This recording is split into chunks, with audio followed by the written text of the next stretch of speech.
Hello and welcome back to the NRLW Weekly Podcast, all thanks to Light and Easy, fueling Australian sport. My name is Marley Silva. As always, I'm joined by the one, the only, the GOAT of Women's Rugby League, Ruan Sims. It's so weird, Rue, because we're not in the same room today, so I feel like I'm missing you, but we do have... I know, it's very strange. Usually we're within arm's distance. Yes. It's a little different today. It My does. fault, though. So... But we can guarantee it's still going to be a cracker episode of all things NRLW. We'll recap the round that was. Rue, you will tell us your light and easy player and team of the week, the top two with Rue, and we speak to Brisbane Broncos fullback Hayley Maddick. So let's get stuck into things. Rue, tell us, who is your hungriest player and team of the week? Look, I think a lot of the times we focus a lot on attack. And that's fair because attack is flair, attack is amazing. We love seeing tries being scored. We love seeing kicks being kicked from the sideline and all those incredible things.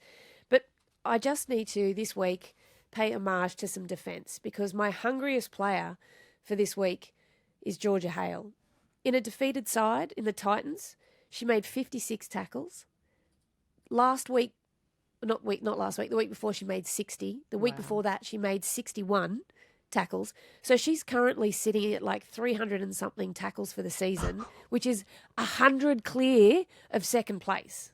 Wow. So that's why she's my hungriest player because obviously I'm someone who loves defence. Yeah. Defence is my thing. I love that. So I really wanted to pay homage to a defensive effort. And that was, Georgia Hale for this week is my hungriest player.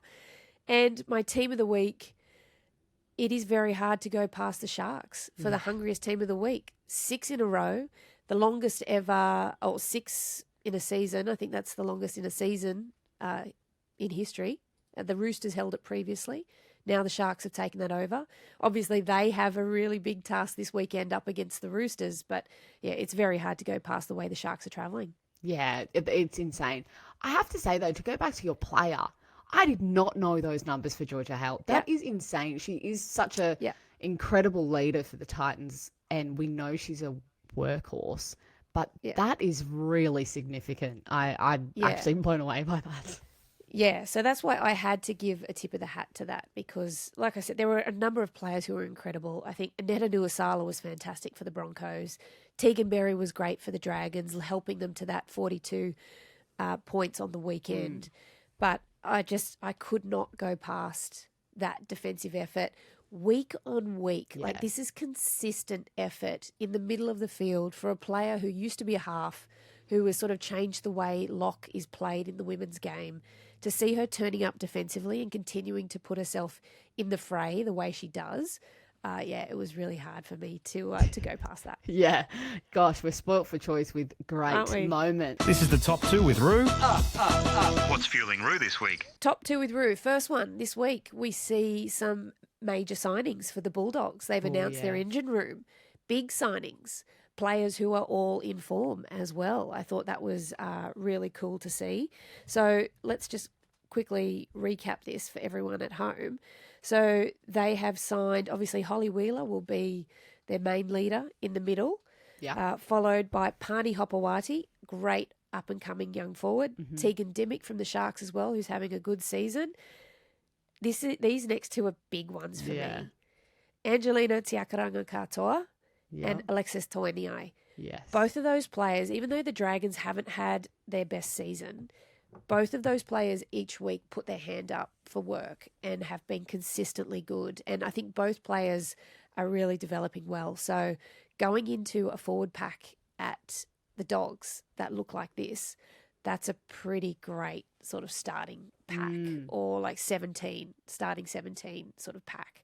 And so that's pretty exciting. But that also adds to the previous players that have already been announced.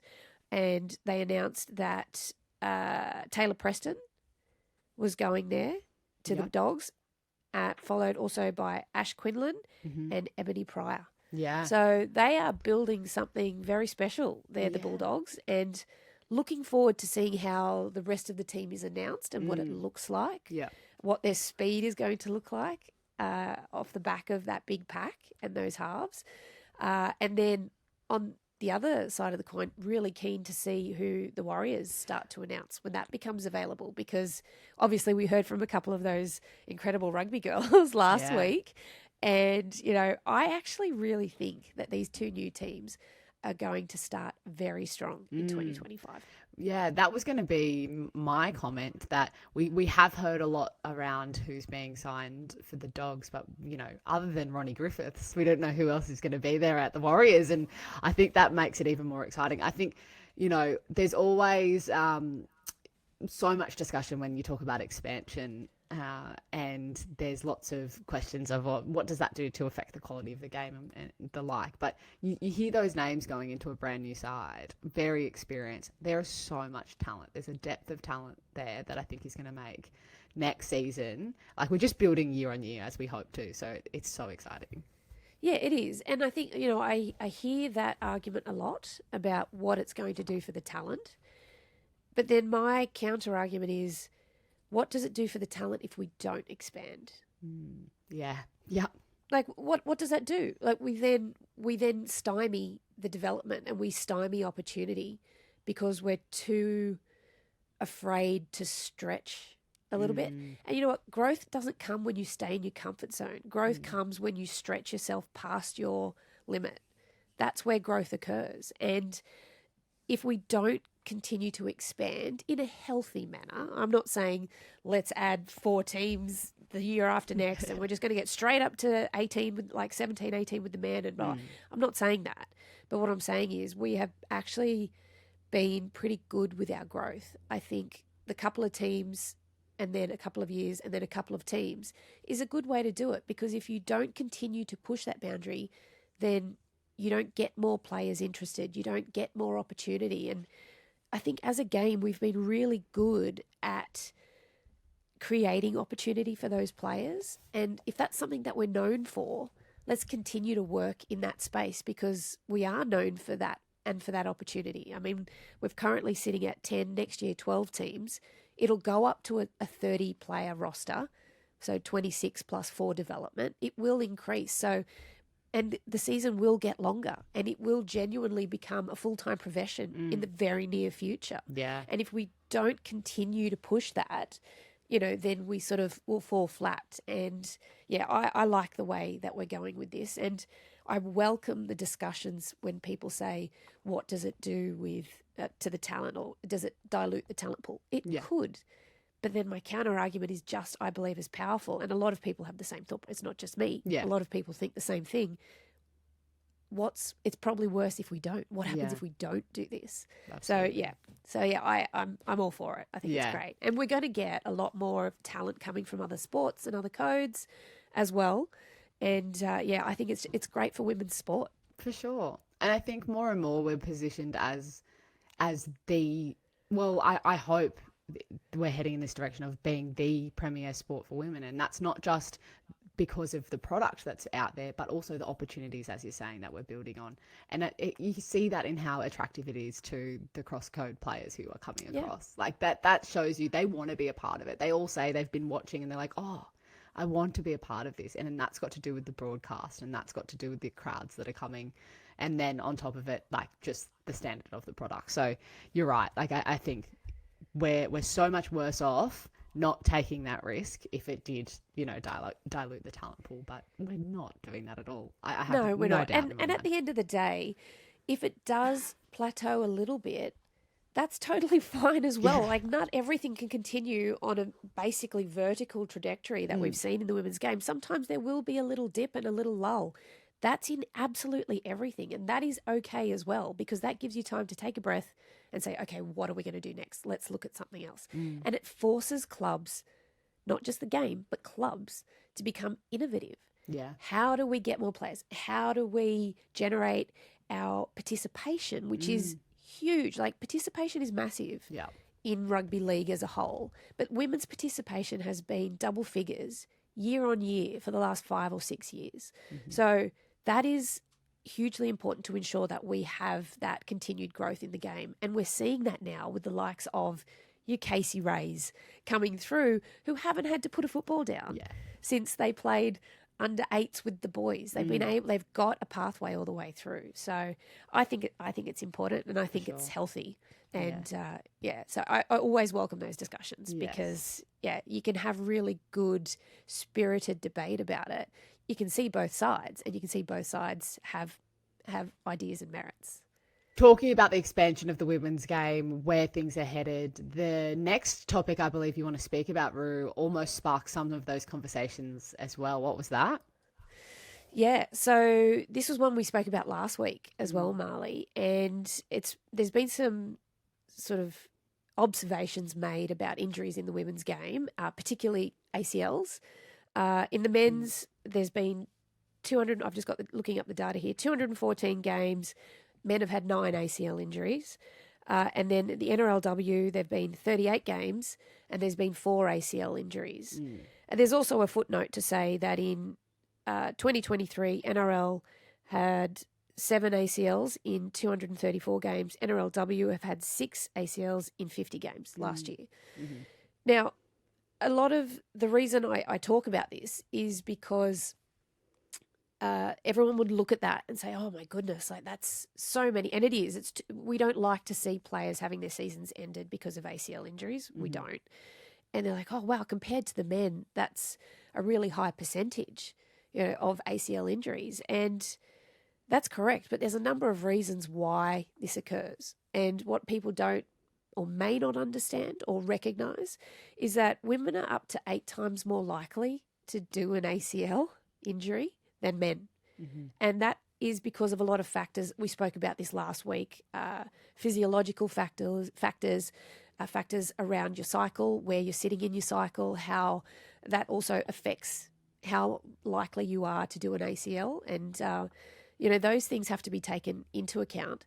And then another big one is that the tolerance for these players is not quite there yet because their season is so short. So they don't have as much time in training, and we do as much as we can to mitigate injury. We do plenty of prehab, we do all that sort of work. Everyone's aware of it, but sometimes things happen, and that's the nature of it. And like I said, being biologically female is where your hip to knee ratio is a little bit out compared to men. And so that's why a lot of these injuries do occur. And there are people who are much smarter than me with a scientific background that can probably give you more info on it. But I just wanted to make that point known so that people are aware that it is something that is a concern. It's something that is being worked on and being, trying to come up with ways to mitigate the risk and the injury in that ACL area.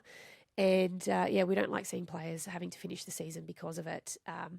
But, it is always generally higher in female athletes. Yeah. And even in the most professional leagues in the world outside of rugby league context, you look at the English Premier League, how huge the number of ACLs done by female soccer players is. They have so much money, like full season, everything, like the top kind of science and all of those sorts of things where that still happens. So there is an element that is, globally people are trying to understand the science behind it in order to prevent that. Women's sport, professional women's sport is very young. Yeah. There's not a lot of data there for it yet. But like I said, there are some very smart people with all the right degrees doing a lot of work in the background to come up with the research and to come up with ways that we can reduce the amount of injuries that we have in this space. And it's just a lot of that data has shown that because physiologically the way we're built, we are just more inclined to have ACL injuries, and it's very unfortunate. But like you said, it happens across many women's sports. So, but we're doing a lot of work to try and find out the best way to work around that. Yeah, for sure. Hopefully the answer to that comes very soon. Well, you are listening to the NRLW Weekly Podcast with Marley Silva and Ruan Sims, thanks to Light and Easy, fueling Australian sport. And we're now joined by Brisbane Broncos fullback, the one and only Hayley Maddick. She was having a little bit of tech difficulty. She's feeling a bit flustered, but this woman on the field is a freak. So Hayley, thank you so much for joining us. Thank you. Thanks for having me. Perfect. Well, in these conversations with each of our guests each week, we've been starting by trying to get to know you girls away from the footy field, asking a few questions that aren't necessarily footy specific, but give everyone a bit of an insight into who you are. Does that sound all right? Yeah, sounds good. What does your game day routine look like? Do you have superstitions? Is there a particular pump up song you have to play before you go out No, on the field? What does it look like? I'm not big on the music. Oh, I love the music, but I'll just listen to whatever the girls have got going. But superstitions. I just have to wear the same crop top and undies each week, but otherwise I don't think I'd say I'm very superstitious. It's more of a routine. Do you have a specific like game day breakfast that you have as part of your lead up, or is you pretty chill with that as well? No, I always try and have the same. Usually when we're traveling, we've got around about the same sort of food anyway. So I always just trying to have my avocado toast with an egg, but I'm always getting told I need to eat a lot more. But I don't know about you guys. I just get so nervous on game day. I can't eat a lot. So yeah, just the one egg and the toast is fine. And tell us about when you were a little kid. Who was your sporting hero? I played touch all my life. So and my brothers played footy, so I always watched them playing footy growing up. But my NRL hero would have to be, when I was younger, it was actually Brad Fittler, but I'm a Queenslander, so that's had to change. And now it's Jonathan Thurston. I know, I'm surprised you admitted that out loud, being a Queenslander. I know my dad's from New South Wales, so I kind of started growing up watching and following who he followed. So, yeah, it was always Brad Fittler, but now I woke up to myself and it's a Queenslander. What about a funny nickname? Oh, all of my friends, even through growing up, have been called Skinny, just obviously because I'm pretty skinny. But it's changed over the years. It was like Bones and it's Feather because I was light as a feather at one stage, apparently. But it's been Skinny for a while now. Oh, I think that's probably a really good sort of segue to move into footy stuff because you are light. However, you throw yourself into positions that are pretty hectic sometimes. You've got big bodies running at you all the time and you are gutsy out on the field. Are you loving playing fullback? Yeah, I do. I like playing fullback. I guess I'm out of the contact for most of it, so that helps being a small body. But yeah, I love it. I really enjoy it. I don't really think about getting hurt in the game. I'm definitely sore after the game, that's for sure. But no, I don't really think about it during the game. I guess you don't really have time to think about it. But like I said, I'm not in the brunt of it with all the girls up front doing all the hard work for me. So yeah, I've kind of got a little easy job out the back. Well, speaking of the fact that you have been such a slight person from a young age, did you have a lot of people sort of doubt you or try and turn you away from footy? Because I guess we associate success in rugby league with size a lot of the time, whether that's right or wrong. Yeah, I guess like my family have never doubted me. They've always like encouraged me to get in there. They're like, don't care that because they're all skinny as well. I came from a skinny family, and my brothers played, so they're like, you're fine. But a lot of my friends and just people that I've played with over the years, they've always been like, I can't believe you don't just snap when you go into a tackle. Like, so yeah, I guess you've had those kind of comments all your life, but so far so good. Haven't had any broken bones. Yeah, the Broncos season this year, Hayley, it had a slow start, but my goodness, the last few weeks, you guys have been piling on points. There's obviously a lot of belief in the team there to overcome a slow start like that. And having Gail Broughton back, especially to partner Ali Brigginshaw, definitely helps, doesn't it? Yeah, for sure. I think Gail's been a huge difference for us. She's just got a presence on the field. She's got a vibe around the team, and it uplifts us all. And same with Shanae coming back as well. Yeah. That was a big changer for us. It's just not that the girls weren't doing a great job before, but they've just been in the team for a long time, and you have so much respect for them and so much confidence when you're around them. So yeah, they've been huge for us. I don't know what happened in the first couple of games. We weren't quite ourselves. I know that we broke the record for most penalties conceded in one game in the first game, and then I think we had the record for most errors in the second game as well. So I mean, when you're turning the football away that much, you're making it pretty hard for yourself. talking about record breaking, well, that means to think that's what happened in the first 2 games. It's been a record breaking season for the Broncos after this last weekend, where you, Hayley, as an individual, broke the record for the amount of line breaks in your team broke the record for the amount of line breaks. You broke the record for the amount of try assists in a game. You got 5 try assists out of the 6 tries scored by your team, and your team had 15 line breaks, of which you were a part of 9 of them. That is ridiculous. And I had to look at these numbers because I'm like, that is actually crazy to think that all of that happened in one 70-minute game of NRLW. But, I mean, what did you think of that when you came off the field and heard those stats? Yeah, I mean, it's pretty cool to have your name next to some cool stats like that. But in all honesty, I'm just one piece in a 13-piece plan, and I just happen to be the last person to pass the ball. So, I mean, when you've got Mello Hufanga outside you and Shanae Suzolka on the other side, and they're busting tackles the way they are, then it makes my job pretty easy.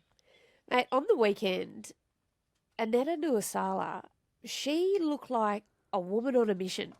I think that's probably the 2 best stints I've seen out of her for a very long time. How was she pumped up for the game? Because she was ready, and I think you should replicate it again this weekend. Yeah, I agree. I think she was actually a little bit nervous, just because she'd been out for a couple of weeks. But yeah, she was a woman on a mission, that is for sure. And she was definitely my player for the match. Yeah. She got us so much momentum, and some of the shots that she was putting on, oh my gosh, I would hate to be on the other side of those.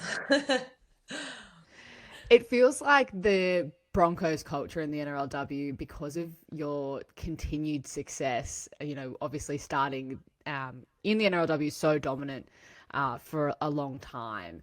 Talk to us about what the culture is like. Obviously, you've got the likes of Ali Brigginshaw, who is such an experienced veteran, who's your leader.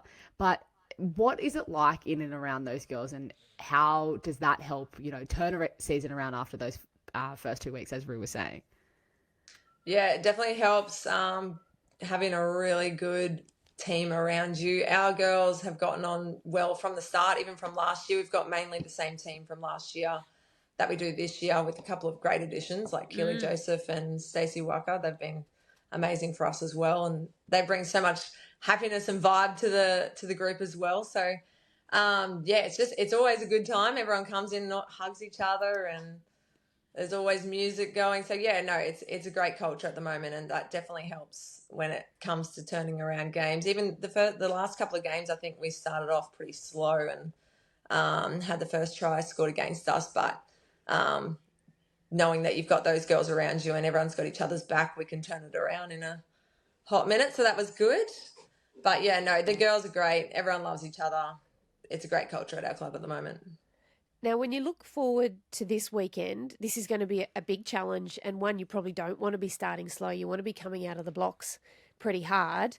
What's been the main focus leading into this game? Yeah, exactly that. That's been spoken about in our last couple of reviews, that if you let a quality side like Knights slip in a couple of tries early, then your back's against the wall. So we're trying to eliminate those errors out of our game early so that we can get a good start. We've been asking all of our guests each week, and I think this is, quite personally, I love hearing your guys' perspectives on this, because as a fan, as someone who's on the sideline, I'm so excited by the growth and the direction that the NRLW is heading, because it feels like we've got this momentum and this pace of it. As a player, looking at the quality of the rest of the sides in the comp and how there's just been so many upsets and kind of amazing moments this season. I mean, how do you see it? How does that excite you? Yeah, it's so exciting. I've even watched a couple of games from maybe 2 years ago, and just seeing the growth in the game from then to now is huge. And I love watching the game grow. And even the State of Origin girls, like that game has gone insane, and just seeing all the crowds come for that, it's amazing. Well, Hayley, thank you so much for sharing and coming on this morning to talk about this. We have absolutely loved watching the Broncos break records, whether they be because of penalties conceded or line breaks in a game. Good luck for the rest of the season, and good luck on the weekend. Thank you so much. Thanks for having me. At Light and Easy, we're fueling the champions. Our ready-to-eat healthy and delicious meals are the perfect addition to a performance diet. Whether you're on the court, in the ring, or on the field, we partner with professional athletes and teams to give them more time to train and play. Fuel your passion and your performance with Australia's multi-award-winning healthy meal delivery service. Light and Easy. Eat well and play hard. Rugby league has had its fair share of iconic eras. But honestly, I can't get enough of the high-scoring, line-breaking, flick-passing, magic rounding, origin drought-breaking, Vegas-flying, simply the best era of footy we're in right now. And with more stats, insights and markets than ever, it's the best time in sport, and Tab has the best app in sport. Tab, we're on. What are you really gambling with? For free and confidential support, visit gamblinghelponline.org.au. All week, everyone's been talking about the greatest eras in rugby league, the golden moments, the people we look back on and go, wow, weren't they amazing? So today, we need to talk about who are some of the greats in the women's game, particularly the greatest playmakers. Rue, what do you reckon? It's a pretty tough topic to narrow down. It is. It is a tough topic. Like, our sport is so young as well. I mean, we've only really sort of had the two eras. We've had sort of the pre-professional and then now the semi-professional, and then there'll be a professional era that follows. And again, we've spoken about this at length. It's so good to see the game progressing the way it does and at the rapid rate that it does. And, you know, sort of when I think back, and it's probably a little bit easier for me to think back because of the Hall of Fame inductees that we've seen over the last week, I should say.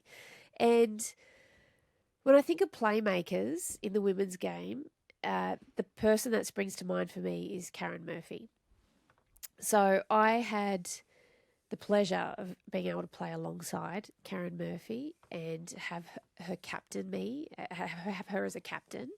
I've also had the unfortunate pleasure of playing against her. Definitely preferred the playing with her, alongside her. So I thought she was just calm. She exudes this calmness over everybody. But it's sort of like, we don't need to stress. This is what's going to happen. This is how it's going to happen. And she could just make it happen. And she was like all great halfbacks and all great playmakers. She seemed to have all the time in the world to play with the football, to move people around, all of that sort of stuff. So, yeah, she would be my top. And I'm putting the vote in now. First female immortal, Karen Murphy. Yeah. I've been very vocal about that for a long time, and she would be horrified to think that she'd be just so embarrassed, but that's part of what makes her who she is. So Karen Murphy for me. I didn't have the pleasure of being able to play with or against Tasha Gale, but she was obviously a halfback as well for New South Wales, and she got to captain New South Wales and captain Australia, and I think she's made a mark on the game as well. And obviously our junior girls competition, our 20s or our 19s, is named after her in New South Wales. And that's a deserved honour, as well as her Hall of Fame induction. Yeah. So I think Tasha Gale would be up there as well. Another one for me is another Queenslander. Surprise, Nat Dwyer. She was I got to play with her and against her as well. And Nat Dwyer was sort of more, when I played with her, she was a 9, or against her, she was a 9. And she was very crafty out of 9 as well, because she had background as a halfback as well. So, so Natty Dwyer would be up there for me. And then when I move on, I would sort of say the next cab off the rank, and this will embarrass her greatly, is Ali Brigginshaw. Yeah. So she's sort of that next, she's done everything in the game. She's been there for a long time as well. Like, her longevity is amazing. She plays her 40th game of NRLW in round 7 this weekend. Wow. So she's had incredible longevity, and for her to be able to consistently perform at that level, that takes a pretty special person. So, yeah, and again, she's another one who seems to have all the time in the world. She's worked very hard at her game over a long period of time, and to be able to straddle amateur competition into semi-professional and still be at the top there, that's pretty impressive. So I think, she's definitely up there for me. I feel like there's a similar demeanor in her and Murph. You know, now you talk about that Calmness. calm and just that, like, yeah, just doing my job. So, yeah, you can definitely see that consistent theme through these playmakers. What about who, you know, the next generation kind of is coming through that we might look back at in a decade's time and say, yeah, they were what became one of the greats of this particular semi-professional era? Yeah, well, next gen, Jessie Southwell, without a doubt. She's already won 2 premierships with the Knights. She will have a very long future in the game. And she's sort of changed a little bit the way halfbacks play. So she's taken on more of a running role. Like, she has a very good running game. And she's got a big boot too. She's got a really big boot. So I think she's probably one that in 10 or 15 years' time we'll look back and we'll say, wow, and she might even still be playing. Or hopefully she is. She'll only be 29. She'll only be 29 in 10 years' time. Like, I hope she's still playing because we want to keep players of her caliber in the game and we want to keep them continuing the game moving forward. And, so I think she's definitely one that we'll be looking back on. And one that we've been speaking about at length, another New South Wales player, Casey Ray. I reckon in 15, 20 years, she's another youngster, 15, 20 years, we will be looking back and saying, wow, and she will still be playing then as well. And, those 2 young players, which bodes very well for New South Wales for the future, very, very well. But they're sort of the ones to me that, as playmakers, they're the ones that really sort of come to mind when I think about it. Yeah, the future is certainly very bright. The last question I want to ask you, Rue, on this is, what do you think the biggest change is in the style of play from those playmakers like a Karen Murphy up until today? What we're seeing, as you said, Jessie Southwell's really changed the style of things. Well, we have a lot more because the players are in professional programs. They're fitter, they're faster, they're stronger, and they have greater longevity. So that's, I think when you think back, like, players who had longevity back then was just because they just managed to somehow get on the field and just keep turning up. But Murph was she's a very special player. It'll be hard to come close to her watching, like, the way she played. Ali comes pretty close, has a similar, like you said, demeanor and approach to it. But they're very different, even though they're so close, and they actually did play with each other as well, like at Queensland level and Australian level. Like, they've been in the same teams, and Ali was very young and up and coming, obviously. But they're still both very different styles of players. And then even now you look at Ali and, say, Jessie Southwell, very different style of players again. As you get older as halves, you sort of find more your tempo. So that's what Jessie will start to build. She'll start to build her tempo around things. So at the moment, she's pace and she's strength and she's physicality and all these things that you don't normally see in a half. And then she'll start to develop all of those other, like, finer motor skills as she, like, just matures as a player and finds different ways of playing the game, and she'll start seeing the game differently and things like that. So I think these new generation of players, they're fitter, faster, stronger. So they can hopefully have a greater output throughout the game because they have more time in training, more time in that professional space. So they're learning more and their development increases exponentially because they're exposed to all of these incredible people. And, like, even we spoke to Jessie Southwell a couple of weeks ago. She said, like, she got a text from Andrew Johns. And she was like, what? Like, that would never have happened 20, 30 years ago. So even just that, like, you get somebody of the caliber of Joey touching base with a half, that's immediately going to do great things for that half. So, yeah, so I think we're going to see a lot of differences, a lot of changes. And I love seeing some of the greats of the men's game being invested in the women's game, because it's not men versus women. It's men and women working together to make our game the greatest of all, which is our tagline, the greatest game of all. And that's what we're trying to do. We're trying to develop and put out this incredible product across both men's and women's competitions. That's why it's so exciting. And I love seeing the greats of the men's game get involved in the women's game and give their input and help develop female players along the way too. Yes. Oh, it's so exciting reflecting on the greats that have already come, but knowing that there's so many more ahead of us. Thank you so much for sharing your insight as always, Rue. Good fun, Marley. Alrighty, well, we're about to get stuck into our round preview, the 5 games that are coming up for this weekend. But before we do, there is one listener question that has come through this week on quite a hot topic. Some may not have seen that it has been announced by the Dragons that Jamie Soward will not extend his contract as coach with the NRLW side down there in 2025. He will continue for the rest of this season, but he won't be there next year. So this listener has asked, what are your thoughts on that, Rue? And potentially, how's that going to shake things up down for the Dragons? Yeah, so that was surprising that it came through with the timing that it did to me, because there was a couple of games left in the season. Look, they're not going to play finals. And they just had that big win. They had a big win, so I thought that might have given him a bit of breathing space. My understanding was there was a mutual agreement in the contract that they had to obviously mutually agree to continue, and that wasn't the case.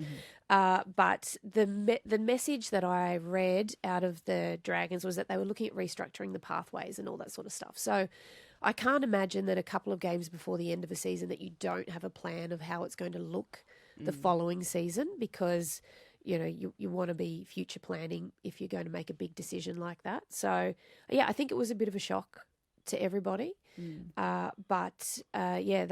obviously got a plan in place. I'm not privy to what that plan is.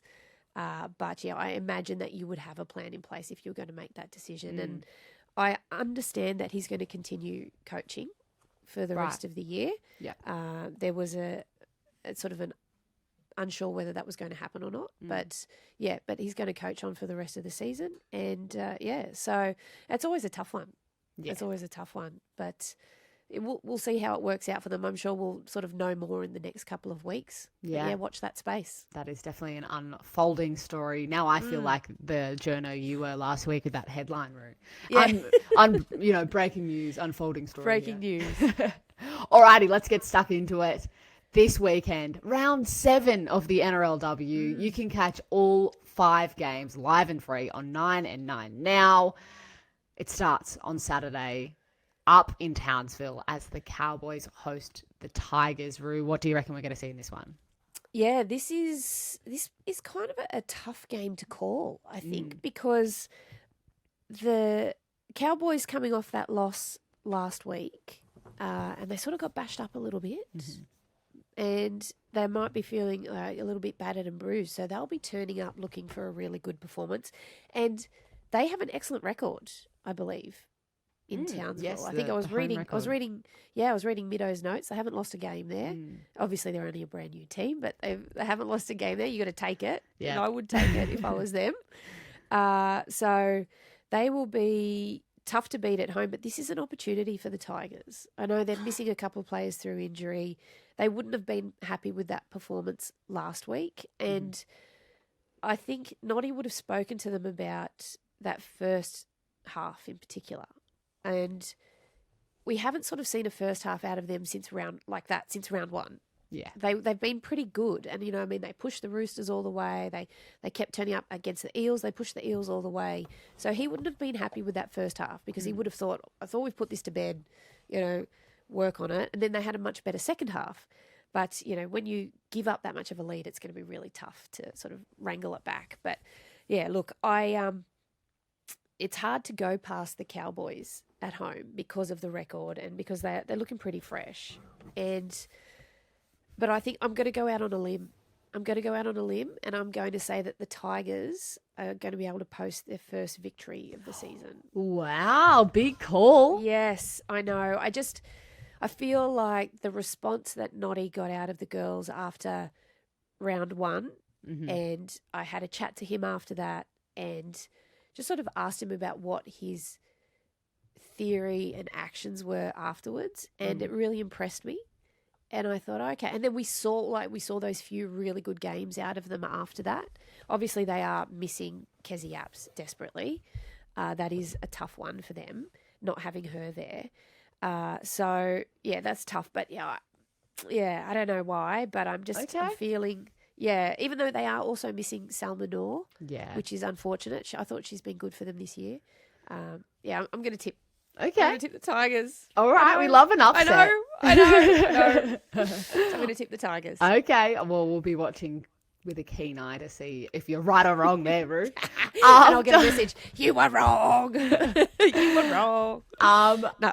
After that one, we will be at Cogra at Jubilee Stadium, where the Dragons, as we said before, they've had an interesting week, will be coming up against the Raiders. Now, you dare say the Raiders will be fired up to get a win here because they've looked so close in so many games. Yeah, look, they had a great start last week on Sunday night against the Roosters, and I do think that injury to Mima Taufa hurt them because she does starch up that middle a lot for them. But I'll tell you what I do like about the Raiders.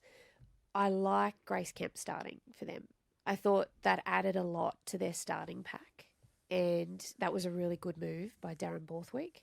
Obviously, like I said, losing Mima is going to be tough. So they've made a few adjustments. So Shante Temura is going to start at lock. So she'll be a bit more ball playing and having to do a lot of defence, like the way Mima does, to try and starch up that middle. And they've got their work cut out for them because, like we spoke about earlier, Alexis Tiakaranga Katoa and Angelina Tiakaranga Katoa and Alexis Toinier have been great for the Dragons. And I'm happy to see Zali Hopkins starting as well at 9 because she was great on 9 last week for them. She was really, really good. So, whether he swaps again like he did last week where he started Sophie Clancy and she sort of took a bit of sting out of the defence. And then he brought Zali on and Zali was able to run and do a lot more of that. Yeah. That worked quite well. That could happen. Yeah, and I liked it. But, I think, the Dragons have an opportunity here to post back-to-back wins. They really do. I think missing Samaima Taufa is tough. Also, Sere Naitoka is out with that HIA. So both of those players out with HIA this week. And then Holly May Dodd being out for the week as well. Yeah. So this is a genuine opportunity here for the Dragons to post back-to-back wins. And I think I'm going to tip them as well because they're at home. Yeah. So I'm going to tip them. I think the Raiders will come out firing, though. That defensive effort to start the game last week was fantastic. I just wonder if they've got much left in the tank after that. Yeah. So, I think I'll tip the Dragons at home. Okay. Then on Sunday, the game of the round. We start with the game of the round, I dare say. The Sharks, undefeated at home, PointsBet Stadium, take on the Roosters who know how to win games. Like, this is huge. Do they what? I think this is one of a duo of games of the rounds this week. Obviously, of course, I keep forgetting about the last game. one. Yeah.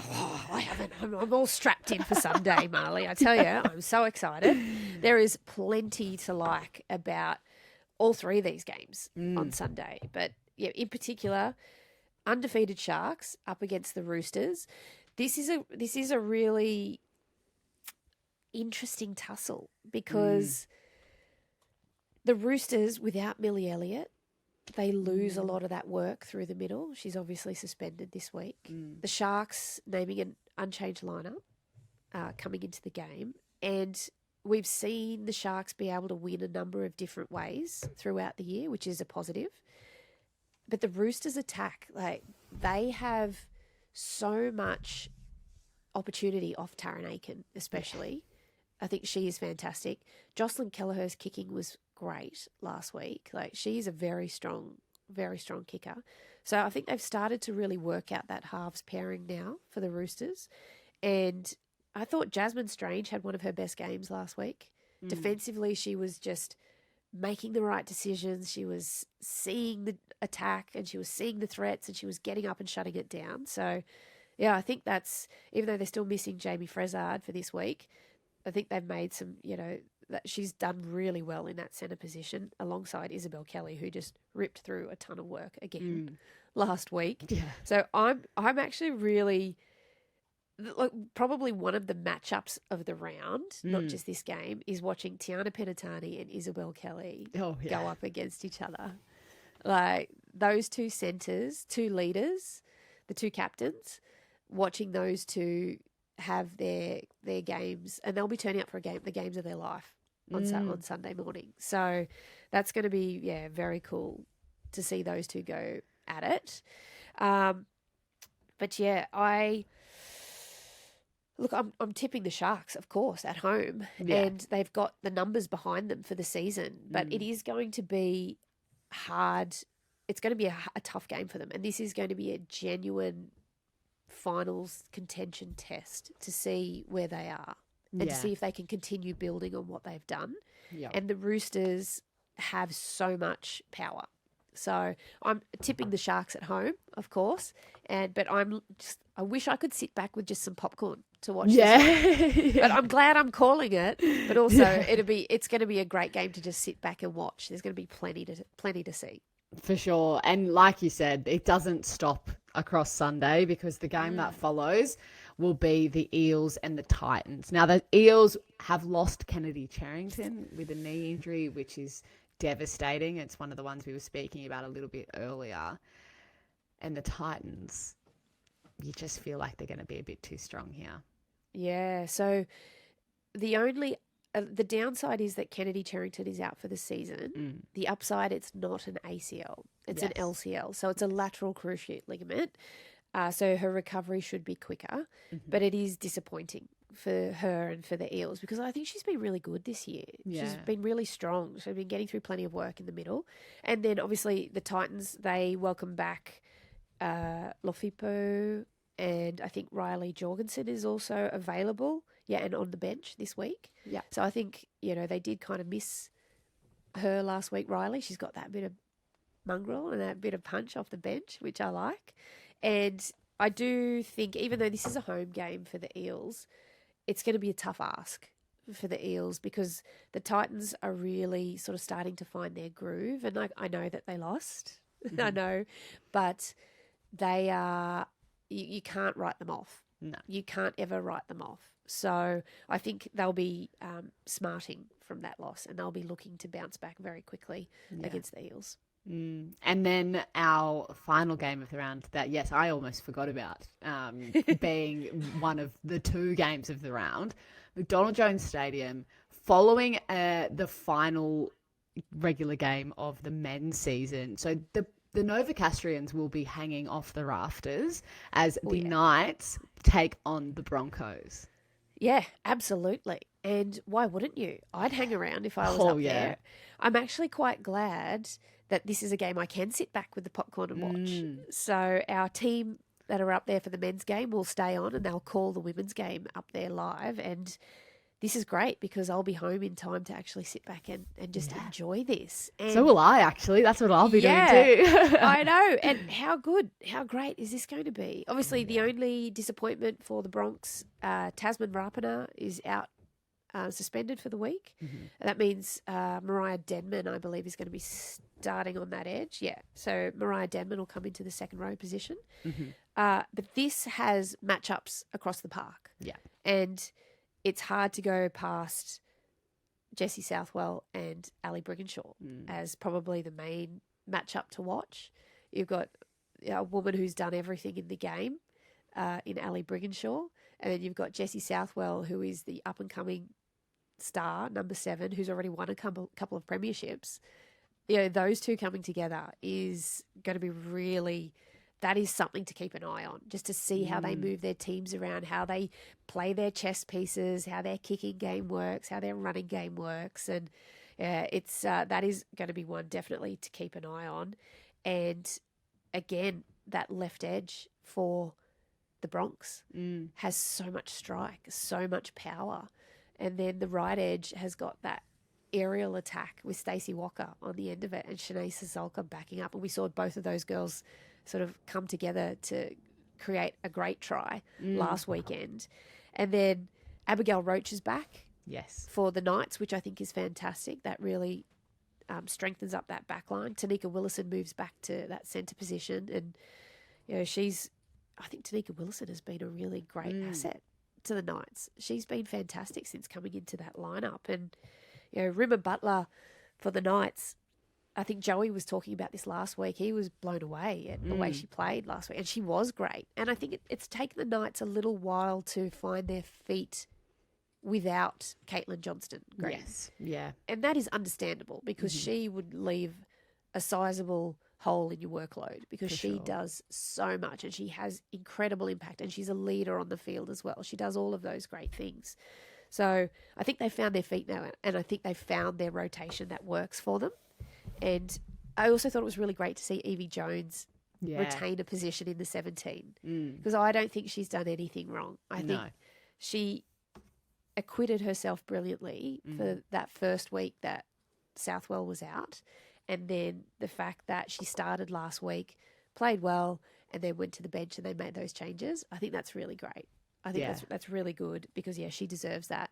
And it's good to see Taylor Predabon back on that bench because I do think they need her punch. Yeah. They do need that bit of punch and they're definitely going to need it because Aneta Nuasala last week for the Bronx was outstanding, as was Lafayette. So they're their two biggest bodies on the bench for the Broncos, and I think that's probably why BJ's gone. Ben Jeffries has gone with a bigger sort of bench this week to try and help negate that. So this is a big one. This is a really big one. I'm tipping the Knights because they're at home, and we heard from Hayley after we got off air chatting. There was a game last year in Newcastle and there was like 13 or 14,000 people there. And she said it was so loud, but you could hear everything people were saying at the same time. Like it was loud, but you could hear things as well. And she's like, the crowd was what? It was crazy. I said, yeah. So I think the Knights might just get this one in a very, very close game. I think it'll only be a couple of points in this one. Okay. Oh, I'm excited. I'm so excited for all 5 of these games. Let's get together on Sunday to watch this game. We can just get some popcorn. Yeah, sit back. Sparkling waters and we can sit back, watch the footy. Exactly. No, that sounds perfect, Roo. Especially because we haven't seen each other in the flesh this week. So that's going to be far too long otherwise. Well, thank you for listening to the NRLW Weekly Podcast with Marley Silva and Ruan Sims. Thanks to Light and Easy, fueling Australian sport. Make sure you're hitting subscribe. Share this with your friends who are getting around NRLW and watch all 5 of those games over this weekend where you're getting to the pointy end and it is nothing that you want to miss. You win some, you lose more. For free and confidential support, call the number on the screen or visit the website. This year, NRL on 9 is your one-stop shop for all footy. That's right, Freddie. Not about the highlights, action, 7 days a week. Billy and Gus podcast, get that on your drive on the way home. Immortal Behaviour, grab a seat on the couch for that. And of course, my favourite, Freddie in the 8. The best footy brains, the biggest games. Don't trust the algorithm, subscribe to NRL on 9 and get all your entertainment there.